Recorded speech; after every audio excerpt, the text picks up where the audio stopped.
Today we're going to discuss hope, and in fact, hopelessness.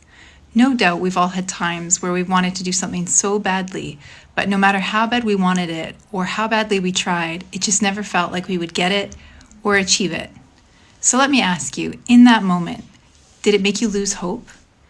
As humans, we too often forget that our big problems have an even bigger Lord. The Quran and the Sunnah are full of stories that are examples of what I just mentioned. Prophets and companions who struggled in difficult situations. But the primary difference is that what we call hope, they call tawakkul. Trust in the one and only who is capable of giving them exactly what they wanted and even better. The other major difference in almost all of the examples we will look at shortly is in the process of striving for their goal. None of them became hopeless. Scholars tell us hopelessness is an emotion that Muslims should never feel, and in fact can even be sinful. We can be sad, angry, and we can even become impatient. But to become hopeless is to forget that Allah is the one who is in full control. And it can be hard to keep that in perspective, especially when we open social media and we literally see a world being silent to a genocide, and nobody seemingly able or willing to stop it.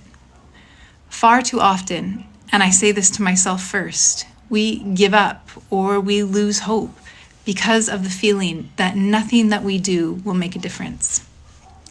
But we only need to look to the videos of those living under that said oppression to see what hope looks like. Because despite every single hardship and loss, our brothers and sisters in Palestine remind us, Hasbunallahu wa ni'mal wakeel. Allah alone is sufficient for us, and He is the best disposer of all of our affairs. And Allah says in the Quran, nothing will befall us except what Allah has decreed for us. He is our protector. And this is what we too often forget. When we talk about hope, we have to remember that our hope is in Allah, the all-knowing, the great, and certainly the most just. And when we forget and we lose sight of this, we only need to look as far as the Quran to be reminded. The story of Yaqub, who lost his son and cried so hard and so often that he became blind. But all the while, he never lost hope in Allah. And he trusted that Yusuf alayhi salam would be returned to him. The story of Hajar, who, alone in the desert with nothing and no one around her except her thirsty child, was certain that the help of Allah was near.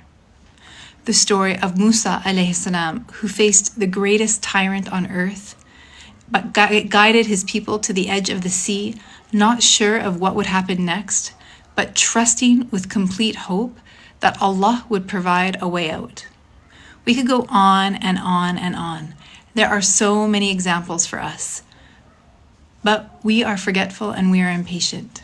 So the next time that we begin to feel our hope wavering, let's remember that Muslims are the people of tawakkul. Assalamu alaikum.